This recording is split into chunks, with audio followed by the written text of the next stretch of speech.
This happened a few weeks ago. I'm 35 and tired. My freelance graphic design career is chaotic.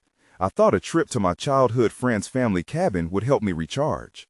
As I drove through the woods, an uneasy feeling settled in my gut.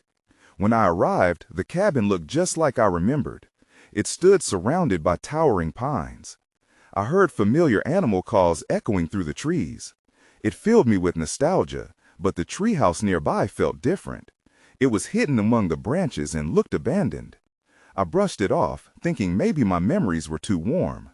That first night, I decided to sleep in the treehouse. It would be a good way to reconnect with my past. I climbed the creaky ladder and settled into an old sleeping bag. Then I heard shuffling noises from below. I guessed it was a raccoon or the wind. I tried to focus on the stars above. But things changed over the next few nights. The noises grew stranger. I started hearing whispers drifting through the leaves. I told myself it was just my imagination.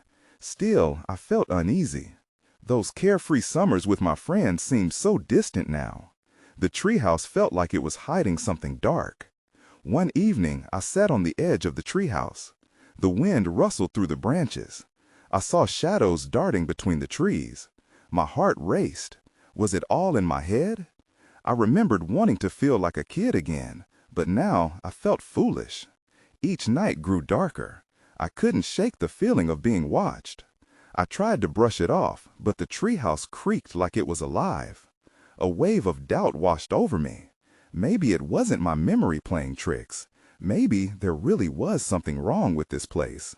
Then, one night, I heard it again, clearer than before. It was softer than a whisper, but sharper, like a secret being shared just out of reach. I froze, peering into the darkness below. I heard it again. My name echoed softly through the leaves. Daniel. My breath quickened. I stared down, confused and afraid. I felt the weight of silence pressing down on me. It was cold, like ice flowing through my veins. Everything went still. The feeling of being watched was unbearable now. I couldn't ignore it. It felt like whatever was there, whatever had come to life in the treehouse, had its eyes on me. I wish I could explain what happened that night, but I can't. The whispers in my name echo in my mind. Were they real? Were they a trick of the mind? I haven't gone back since. I still think about that treehouse and what really happened. It's a haunting reminder of something I don't understand. The days after that night felt heavy. I stopped sleeping in the treehouse. Instead, I took long walks through the woods, hoping to shake the unease. Each step felt deliberate, as if I was trying to outrun my own fear. The beauty of the forest was still intact, but it was overshadowed by a lingering dread. Early one morning, I decided to check the treehouse again. I needed to confront whatever fear had taken hold of me. As I approached, the rustling leaves seemed to beckon me closer. The air was thick with tension. I hesitated at the foot of the ladder, glancing up at the worn boards. Memories of laughter and lightheartedness rushed back, but they felt distant now, tainted.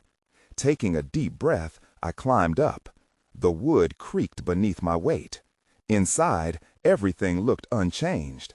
The sleeping bag lay where I left it. The familiar smell of pine filled the air, yet it felt foreign. I knelt down, searching for anything that might explain those whispers. That's when I noticed something.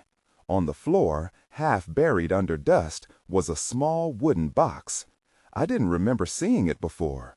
It was ornate, carved with strange symbols that looked familiar yet unsettling. My heart raced as I reached out and lifted the box. The moment my fingers brushed against it, a jolt of cold surged through me. I hesitated, glancing around. It felt like the treehouse was closing in on me. Was I really alone? I pushed the thought away, determined to know the truth. I opened the box slowly. Inside lay a collection of faded photographs. I flipped through them, confusion rising with each image. They were of kids, racing bikes, fishing by a creek, and smiling faces. But something about the last photo sent a chill up my spine. In the corner of the last picture, partially shadowed, stood a figure. It was blurry, but unmistakably watching the group. I couldn't make out a face, but the outline seemed familiar. My stomach turned. I wanted to throw the box away, hide it, but I felt compelled to look closer. Then a sudden sound made me jump. The ladder creaked under the weight of something heavy. I scrambled to my feet, heart pounding in my chest. I hadn't heard anything come up, but I knew I wasn't alone anymore. Daniel. The voice, soft yet echoing, came from the shadows below. Panic surged through me. I backed away, nearly tripping over my own feet. I had to get out. The whispers returned, louder this time, swirling around me like a storm. I dashed for the ladder as the voice called my name again. I didn't look back. My heart raced as I descended, scrambling to get as far away as I could. Whatever was in that treehouse, whatever was calling me, felt more real than ever. I stumbled into the woods, gasping for air. I didn't stop until I reached the cabin, where I locked the door behind me. I felt the weight of that box in my mind. What had I unleashed by opening it? I needed answers, but I didn't know where to find them. As night fell, I sat by the window, staring into the darkness. The feeling of being watched crept back into my thoughts. Something was out there, and it was waiting. The next day, I couldn't shake the nagging urge to figure out what that voice had meant. I kept replaying it in my mind. Daniel. It felt strangely personal, like it was something just for me. I decided I needed help. Maybe my friend Mia would have some answers, or at least be willing to join me in searching for the truth. When I met her at the diner later that afternoon, I tried to explain everything, but words failed me. The way I fumbled through the story made me feel ridiculous. She listened intently, her eyes growing wider with each detail. "So you think the box is cursed or something?" she asked, disbelief flickering on her face. "I don't know, but that voice, the figure in the photo, it felt too real." I leaned forward, desperation creeping into my tone. "I need to go back to the treehouse, but I can't do it alone." She agreed, albeit hesitantly. Maybe it was the thrill of adventure that spurred her on, or perhaps she just didn't want to leave me to face whatever haunted that place alone. As we drove back, the sun began to dip behind the trees. Shadows stretched long and dark across the road. We parked by the trail that led to the treehouse, the thickening forest looming around us. Mia looked at me and swallowed hard. "Are you sure we should do this?" "Yes, I need to know." I stepped onto the path, the crunch of leaves beneath my feet feeling disconcertingly loud. When we reached the treehouse, I felt a mix of dread and determination. It looked the same, but there was something different about it. An air of expectancy hung around it, as if it was aware of our presence. I took a deep breath and climbed the ladder once more, Mia right behind me. Inside, the air felt cooler, charged with something I couldn't name. The box was still where I had left it. I picked it up, my fingers trembling as I opened it. The photographs were still there, though I found myself drawn to the last one again. The shadowy figure seemed to stare back at me, its presence more oppressive now. "That's the one?" Mia asked, leaning in closer. "What do you think it is?" "I don't know," I said, too distracted by my racing thoughts. "But I feel like it's trying to tell me something." As I examined the box, I noticed a faint glow coming from one of the carvings on its side. I turned it, and suddenly the treehouse felt like it was vibrating, alive in a way that terrified me. The whispering returned, filling my ears with unintelligible murmurs, but this time it was accompanied by a low, rhythmic thump. "What's that?" Mia's voice was barely above a whisper, eyes darting around. "Something is happening," I said. Then, without warning, the ground shook. I stumbled, feeling the floor lean beneath me. Mia grabbed my arm, her fear palpable. "We need to get out." But before we could move, the box snapped shut on its own, startling us both. I leaped towards it to reopen it, but it was locked tight. That's when I noticed the windows darkening, shadows flitting past the glass, chilling my every thought. Then everything went dark. The whispers grew louder, surrounding us. It was too much, and I couldn't take it anymore. I lunged for the ladder, pulling Mia with me. We had to escape, but now I wasn't just running from a voice. I was running from shadows that felt all too real. As we descended, we heard a low growl echoing from behind us. Something was not just watching us, it was hunting us. As we hit the ground, the world around us felt like it was closing in. The air was thick, making it hard to breathe. We didn't speak. There was no time. I turned and sprinted down the path, tugging Mia along as we stumbled through the underbrush. The growl echoed again, sounding closer this time, a menacing presence. The trees surrounding us were a blur. I could feel Mia's hot breath near my ear as she gasped for air. "Daniel, wait!" she shouted, but I kept going. The shadows danced behind us, morphing with every step we took. I could feel them creeping, as if the forest itself was alive. Just as we reached the edge of the trees, something brushed against my leg. I glanced down, but saw nothing.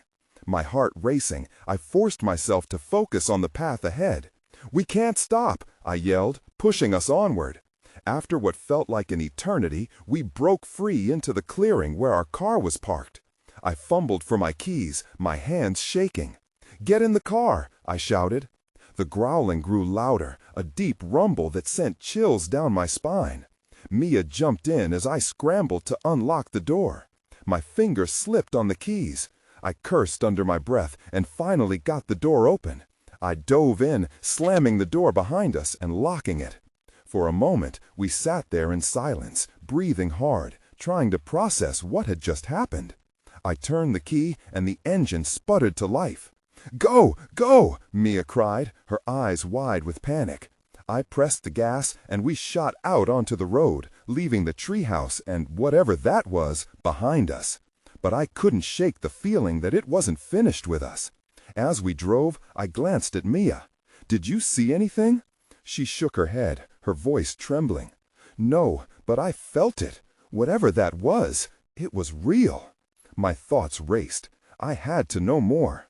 The voice, the figure, everything in that box, it all felt connected. We can't just ignore this. I need to go back. "You crazy?" Mia's eyes whitened in disbelief. "We barely escaped." "I don't know what it wants, but I have to find out," I insisted. Just then, my phone buzzed in my pocket. I pulled it out, expecting a message from someone, but my heart sank when I saw the caller ID. It was my mom, and she was calling from our old landline. I was surprised, since she hadn't used it in years, but then I remembered the old voice box, the strange connection.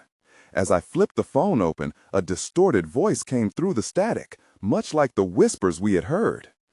"Daniel, come back." I froze, my blood running cold. It was that voice again, and somehow it knew my name. My hand shook as I prepared to hang up. Something was happening, and this time it wasn't just in the treehouse.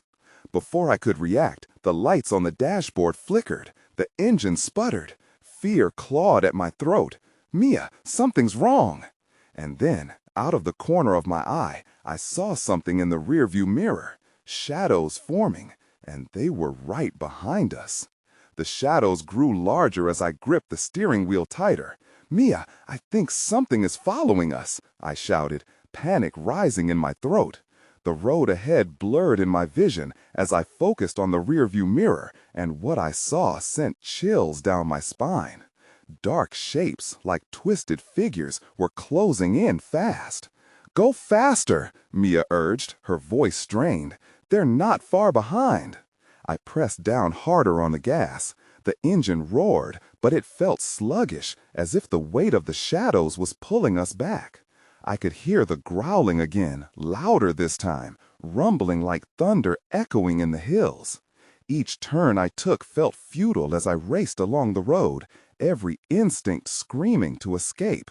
Suddenly, Mia slapped her hand against the dashboard. "Look!"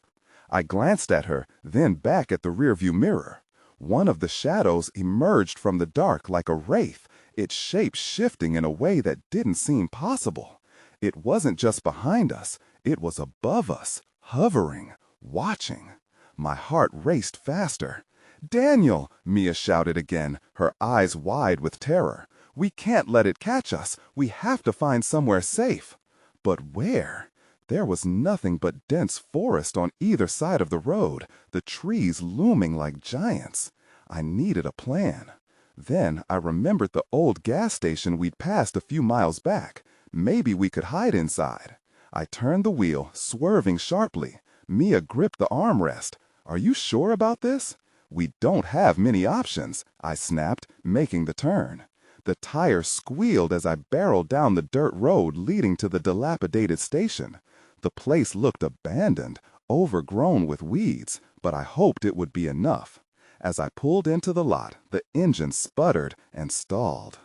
Deafening silence that followed, the growling faded momentarily, replaced by an unsettling quiet. We sat there, the headlights illuminating the cracked glass of the station's windows. "Is it over?" Mia whispered. "I don't know." My heart was still pounding, and instinct told me we weren't safe yet. We emerged from the car, carefully closing the doors behind us. The air was thick, and I could feel the forest pressing in on us. I looked around, scanning for any signs of life. The old gas pumps were rusted, the sign above barely hanging on. "We can check inside," I said hesitantly. Mia nodded nervously, and we moved toward the entrance. Just as we reached the door, the static crackled from my phone again. I pulled it out, expecting more distortion, but this time there was clarity. "Daniel, you shouldn't have left." My skin prickled. It was the same voice, the one from the old voice box. "What is going on?" I whispered, my heart dropping. That's when I noticed it. A figure emerged from the trees behind us, silhouette shrouded in darkness. I felt the air leave my lungs. "Run!" I screamed, turning to flee, but the shadows had already begun to swirl around us. I sprinted toward the entrance of the gas station, grabbing Mia's hand. I could feel the chill of fear coursing through me. We burst through the doorway, gasping for breath as the door slammed shut behind us. The hinges creaked eerily, echoing in the hollow space. The interior was dismal, dust dancing in the weak light filtering through the grimy windows. Old beer posters hung peeling from the walls, the floor littered with remnants of lost years. A rancid smell lingered in the air, but it was better than whatever was pursuing us outside. "Mia, over here!" I pulled her toward a barricade of shelves at the back, hoping they would provide some cover. We ducked behind the boxes, hearts racing. "Do you think they saw us?" she whispered, her eyes wide with fright. "I don't know," I replied, my voice barely above a whisper. I peered through the gap in the shelves, watching the entrance. The trees outside loomed like dark sentinels, but I didn't see anything moving. We should stay quiet. The silence stretched, heavy and suffocating. I could hear my heartbeat echoing in my ears, but there was another sound, faint but present. It sounded like a low growl, melding with rustling from outside. My instinct screamed that we were not alone, but I couldn't tell if it was from the shadows or my own paranoia. "Mia," I said, trying to steady my voice, "we need to find something to defend ourselves, just in case." She nodded, and we crept quietly through the dusty aisles. I glanced at the old cash register, the keys still hanging from the register, an unsettling reminder of a time long past. A flicker of hope ignited within me. I rummaged through the drawers, but found only receipts and faded coins. Frustration brewed. Nothing useful here. Then Mia gasped, pointing toward a door marked employee only. What if there's something in there? It was a risk, but we needed every advantage. I nodded, and she pushed the door open slowly. It creaked ominously. Inside, the small room was cluttered with old equipment.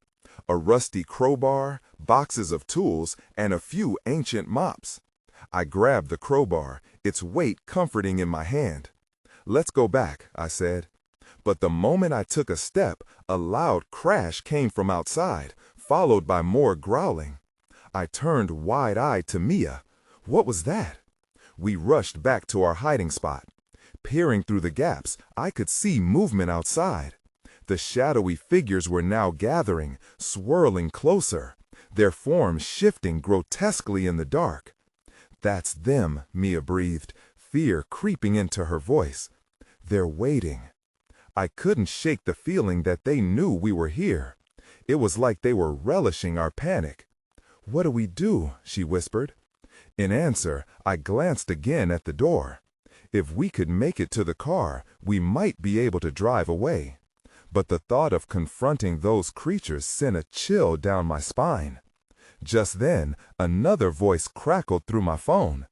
"They won't let you leave."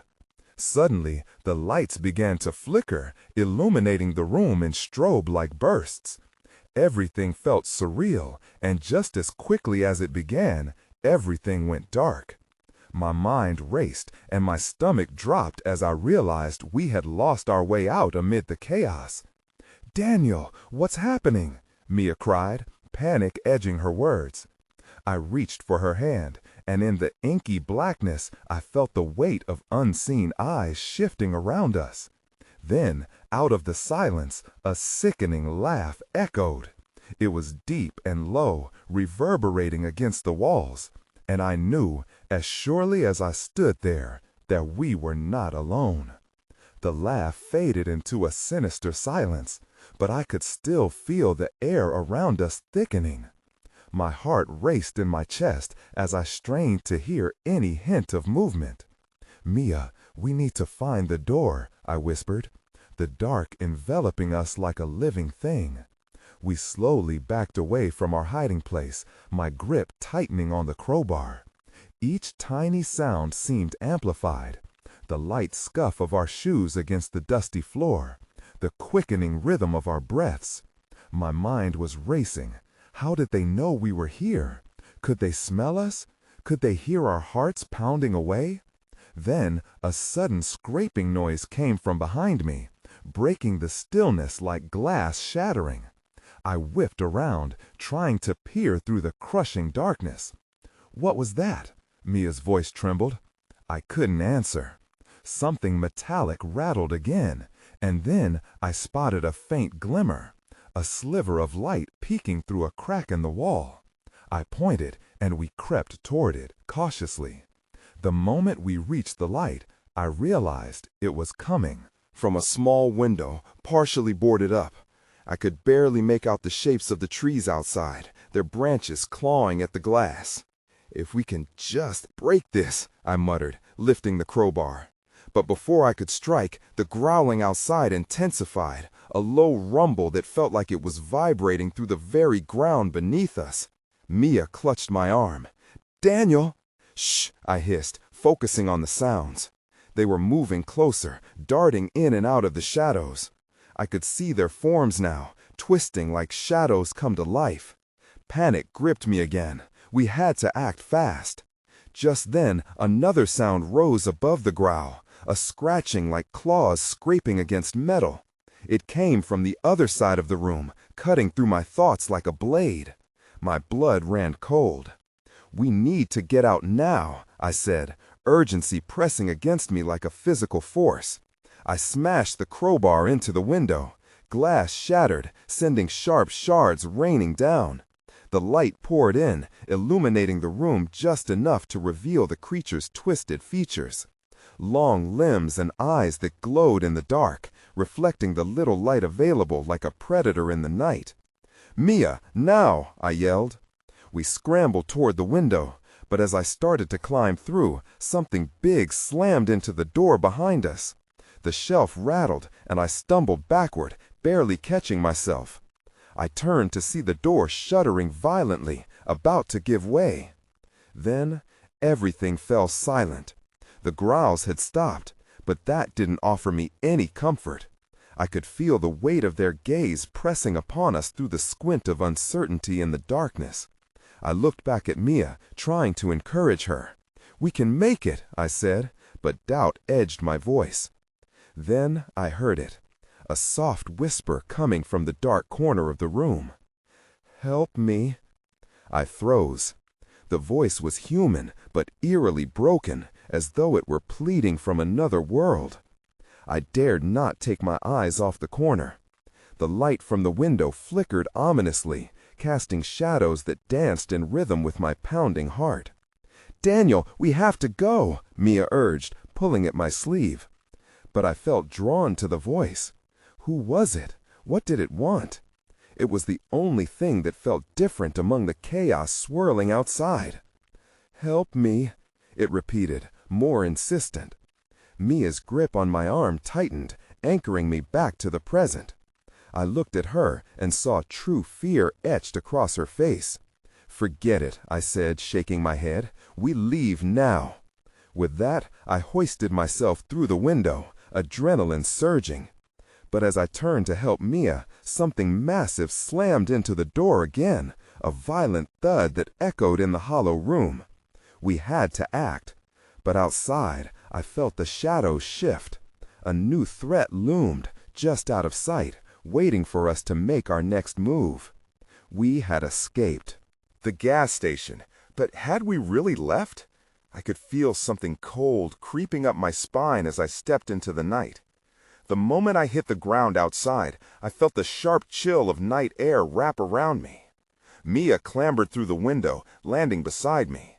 We didn't waste time looking back. The door shuddered again, rattling in its frame, and I hurried her away from the gas station, into the shadows of the trees. We ran, feet pounding against the gravel, the faint light of the moon barely illuminating our path. I could feel Mia's heavy breath against my cheek, her fear palpable. I wanted to reassure her, but I was just as terrified. The night was alive with sounds. The wind whispered through the branches, and distant animal calls echoed in the dark. But it wasn't just the animals I feared. "Where do we go?" Mia asked, her voice shaking. "Just keep moving," I said, trying to sound more confident than I felt. My mind raced. If we could just reach the road, we might be safe. We pushed deeper into the forest, branches snagged at our clothes like fingers, pulling us back. I glanced over my shoulder, half expecting to see something trailing us, but the night was still. A heavy quiet settled around us, like the calm before a storm. Then I heard it again, the growl. It came from behind us, low and menacing. My heart sank. They had followed us. "Daniel, what is that?" Mia hissed, her eyes wide with fear. "I don't know," I whispered, "but we can't stop." We bolted further into the trees, the growl echoing off the dense trunks. It was getting closer. My legs burned with exhaustion, and I forced myself to ignore it. I wouldn't let us be caught. As we ran, I spotted a flash of light through the underbrush. "This way!" I shouted, darting toward it. The glow flickered like a beacon through the shadows. We broke through the trees and stumbled into a small clearing, where an old treehouse loomed before us, half hidden by tangled branches. "Daniel, a treehouse?" Mia hesitated, glancing over her shoulder. "They won't expect us up there," I urged her. "Quick!" We raced up the rickety stairs, the wood creaking ominously under our weight. When we reached the small platform, I turned just in time to see dark forms appear at the edge of the forest. They were watching us, their eyes glinting in the dim light. My breath caught in my throat. I had no idea what they were, but they were not human. I felt a sense of dread wash over me. The whispers of the unknown still echoed in my ears. "Help me." I shook it off. I couldn't think about that now. "Mia, close the hatch," I urged, pressing her forward. She fumbled with the latch, and I turned back to look through the small window. just as the growls turned into a chorus. They were circling below, darting between the trees, but now I could see them better, and what I saw made my blood run cold. There were 3 of them, sleek and shadowy, with elongated limbs and jagged teeth gleaming under the faint moonlight. They seemed to vibrate with a dark energy, their eyes locked on to our hiding place. Mia finally managed to pull the hatch shut. We both sank against the wall, breathless. "What do we do now?" she whispered, her voice quaking. We need to wait it out," I replied, though my own confidence was shaky. But just as I began to think we were safe, a low scratching sound began at the door of the treehouse. It sent a shiver down my spine. I gripped the crowbar tighter, swallowing hard. I wasn't sure how long we would hold out against whatever was coming. And then a realization hit me. The whispers, the voice that called out for help. It wasn't over yet. The answers were drawing near, but I feared what they might reveal. The scratching intensified, sharp claws dragging across the wood like nails on a chalkboard. I clutched the crowbar, my knuckles white. Mia pressed against me, her eyes searching mine for answers, but I had none to give. "Maybe they'll get bored and leave," she suggested, though the tremor in her voice betrayed her doubt. The growls escalated into a chorus of haunting calls, echoing around us. I could barely think, my pulse pounding in my ears. I glanced toward the tiny window again, peering through the cracks in the old wood. The dark shapes moved with an unsettling grace, weaving between the trees below. Then, without warning, one of them reared up, towering against the moonlight. Its elongated face was twisted and distorted, almost too horrific to look at. I stifled a gasp. A sense of dread settled over me. "Mia," I breathed, "we can't let them find us." The scratching stopped suddenly, replaced with a heavy silence. I strained to hear, my heart racing. Had they left? But just as I dared to hope, I heard a thud, a heavy impact against the tree trunk. "They're climbing," I whispered. Panic surged through me. Mia's face went pale. "What do we do?" I wanted to shout for her to think of something, but the words wouldn't come. Instead, I edged toward the door, holding the crowbar like it was a lifeline. There was no way we could fight them if they got in, but I wasn't ready to give up. Footsteps, scrabbling and scratching, filtered through the wooden floor beneath us. The treehouse creaked, and I feared it might not hold much longer against whatever was after us. Then, unexpectedly, my foot brushed against something cold and metallic. I glanced down, heart racing. A small hatch, half hidden beneath the floorboards. I knelt, pulling it open to reveal a dark space below.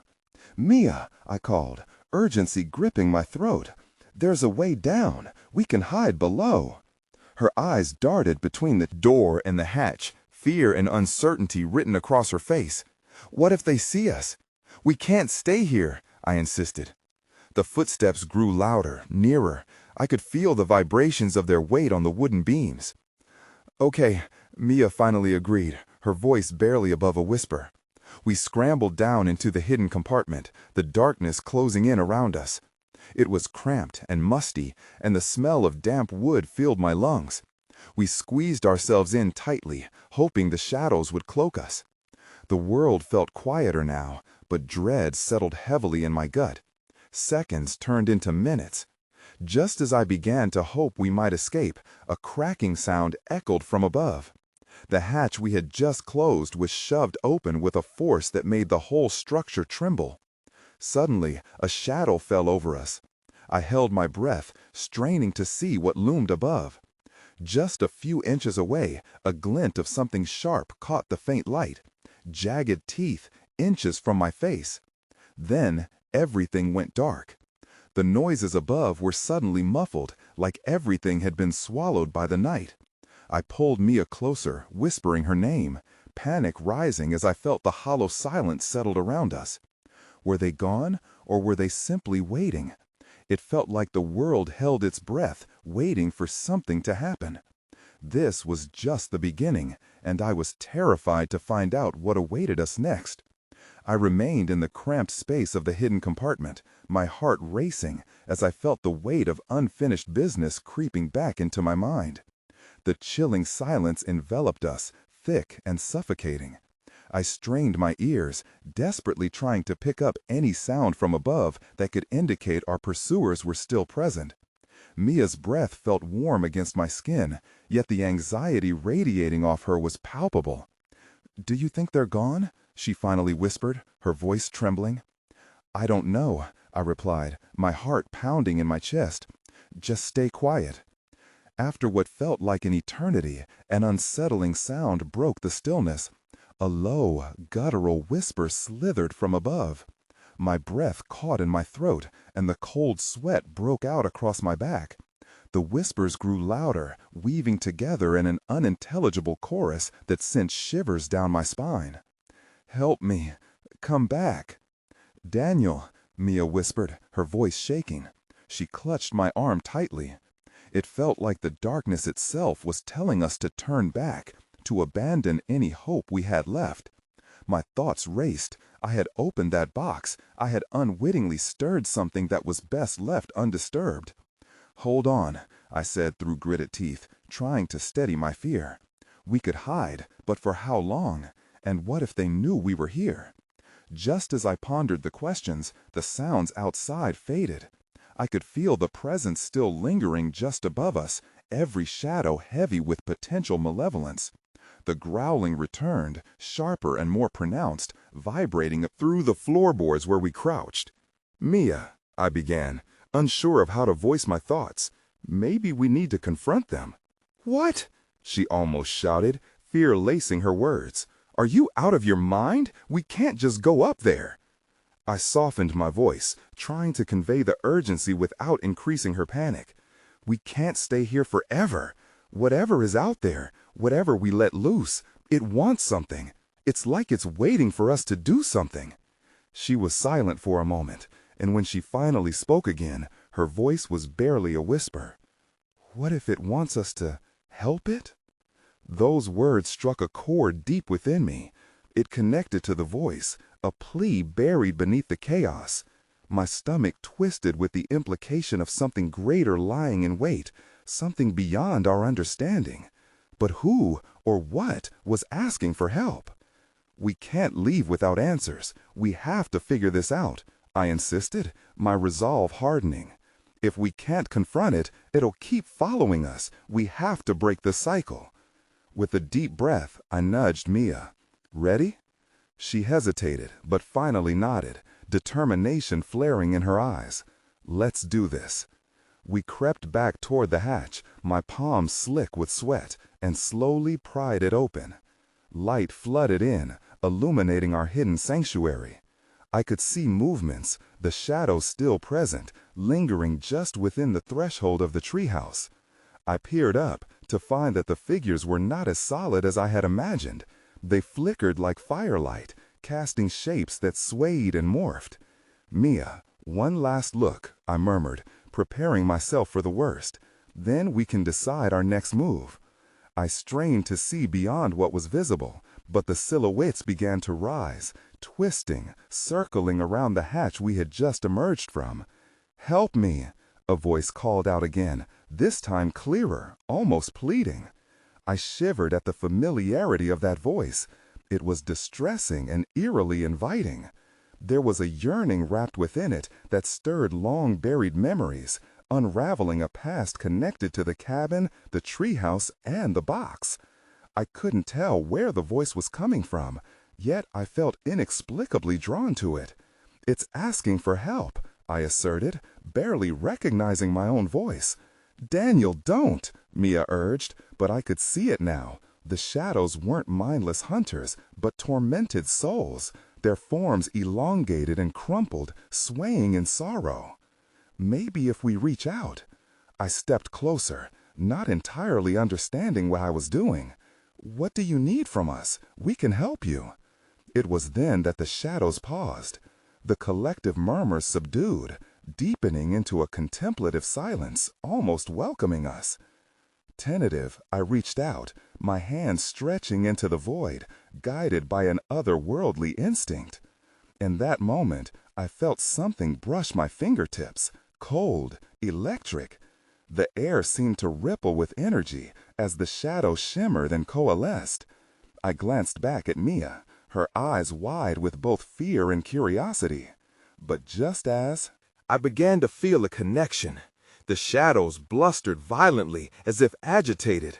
The growling intensified. They no longer seemed sorrowful. Now they were feral and frenzied, a storm of rage and confusion. "Daniel, run!" Mia screamed, snapping me back to reality. With a jolt, I pulled my hand back, fear flooding over us once more.